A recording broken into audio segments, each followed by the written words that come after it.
বছরের প্রথম হারের শঙ্কা, সেই সাথে পয়েন্ট হারানোর ভয়, সবকিছুই উকি দিচ্ছিল বার্সা শিবিরে।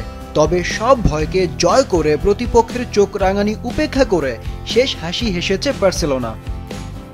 সেল্টা ভিগোর বিপক্ষে শুরুতে দাপট দেখায় বার্সা, 12 মিনিটে গোল করেন ফেরান তরেস। তবে লিড বেশিক্ষণ টেকেনি, 3 মিনিটের মধ্যে সেল্টাকে সমতায় ফেরান ফরওয়ার্ড ইগলেসিয়াস। প্রথমার্ধে অন্তত আরও 2টি গোল হজম করতে পারত কাতালানরা, তবে সব আক্রমণ রুখে দেন গোলকিপার সেজনি। দ্বিতীয়ার্ধের 52 থেকে 62 এই 10 মিনিটের ব্যবধানে 2টি গোল হজম করে বসে বার্সেলোনা। 3-1 পিছিয়ে থাকায় হারের শঙ্কাতেই পড়েছিলেন দলটির সমর্থকরা। 64 মিনিটে মিডফিল্ডার দানি ওলমোর গোলে ব্যবধান কমায় বার্সা, তখনও 1 গোলে এগিয়ে সেল্টা ভিগো। এরপর একাই ম্যাচে রং পাল্টে দেন বার্সেলোনার ব্রাজিলিয়ান উইঙ্গার রাফিনিয়া। 68 মিনিটে গোল করে সমতায় ফেরান বার্সাকে।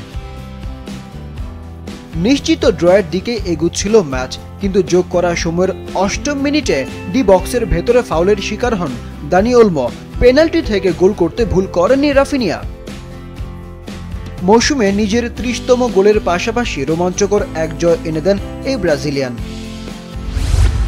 লা লিগায় 32 ম্যাচে 73 পয়েন্ট নিয়ে শীর্ষে কাতালানরা।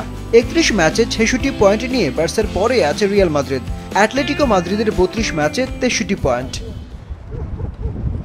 রাতে বার্সার সাথে পয়েন্ট ব্যবধান কমানোর মিশন রিয়ালের সামনে। টেবিলের 4 নম্বরে থাকা অ্যাথলেটিক বিলবাওয়ের বিপক্ষে খেলবে কোচ কার্লো আনচেলোত্তির দল।